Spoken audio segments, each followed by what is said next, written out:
Almost 8,000 new private jets are expected to be bought by multinational companies and the super-rich over the next decade, each of which will burn 40 times as much carbon per passenger as regular commercial flights, according to a report by aviation firm Honeywell Aerospace.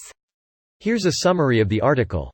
Almost 8,000 new private jets are expected to be bought by multinational companies and the super-rich over the next decade, each of which will burn 40 times as much carbon per passenger as regular commercial flights, according to a report by aviation firm Honeywell Aerospace. About 690 new business jets are expected to take to the skies in 2019, a 9% increase on 2018, as businesses and the wealthy refresh their fleets with fancy new models released by three of the world's biggest private jet manufacturers. Despite their huge carbon footprint, demand for new private jets is expected to continue to grow next year, according to the report. Foley says the global super-rich account for between 15 and 25% of the world's private jet market, while the majority are bought by multinational companies and about a quarter are bought by companies that organize sort of timeshares of planes, such as NetJets, a global firm offering customers both fractional aircraft ownership and private jet leases. Foley said demand for private jets continued to be strong across the world, but had notably cooled in Sweden due to the climate crisis awareness campaign launched by Swedish teenager Greta Thunberg. Almost two-thirds of the jets are expected to be delivered to customers in the US and China, while Europe will account for about 20%. Other research by a Swedish university has found that celebrities who have called for the need to address the climate crisis are among a group of super-emitters who own private jets or regularly travel on them. John Sovan, executive director of Greenpeace UK, said, Honeywell joins oil companies in predicting a never-ending demand for business as usual. The business being 7,600 new business jet deliveries over the next decade, rapidly expanding the most carbon-intensive form of transport on Earth. As private jets boom, the planet busts. To put it bluntly, it's us or them. This post received a score of 16,539, with an upvote ratio of 92%. Here are the top comments in response to this article. Yet if I put a glass jam jar in the wrong recycling box I get a fine from the local council. Want to avoid environmental fines? Step 1. Be rich. Step 2. More like. Step 1. Be rich. Step 2. Get fined 0.1% of the profits you made.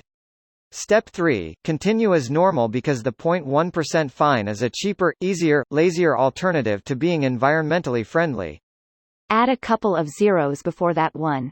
What do you think they are, lowly two-digit millionaires? Touché. Here's a short video by Wendover Productions explaining why it makes economical sense for companies to have them. If we want to curb this behavior we need to tax the shit out of it because they save a crap ton of time, money by using private jets. All things considered, the emissions from private jets are negligible when it all comes into scale. The bulk of emissions from flying come from cheap, short-haul tourist flights that operate 4 times every 24-hour period. Making flying only for the rich like it was 40 years ago isn't attractive to the average person, and the headline, despite being accountable for the bulk of aviation-based carbon emissions, the low-cost carrier is on the rise, doesn't quite stir a hate-outrage boner. I'm not saying that we need to be defeatist and take no actions to reduce emissions in flight, but this is like saying we need to stop people from buying, owning, using medium-large motorboats when the majority of oceanic pollution comes from cargo ships. You realize the fuel efficiency per person for those cheap flights is way higher than if those same people drove where they were going. Trains and buses are still better, but those are generally less attractive to people with access to a car. Isn't it like 30 mpg per person? You put 2 people in a car and you're already doing much better.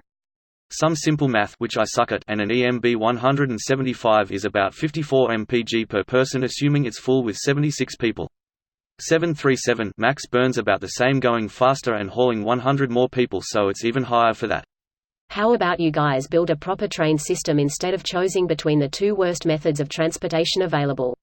Because people don't want to spend 20 hours going somewhere on a train when they could fly there in 2.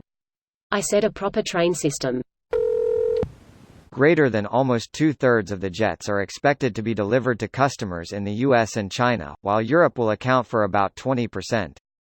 Other research by a Swedish university has found that celebrities who have called for the need to address the climate crisis are among a group of super-emitters who own private jets or regularly travel on them. The power of PR law. This video was automatically created by Reddit to speech. The article and comments in this video were selected from Reddit according to their upvotes, and any paraphrasing was performed by smmry.com, without any human intervention.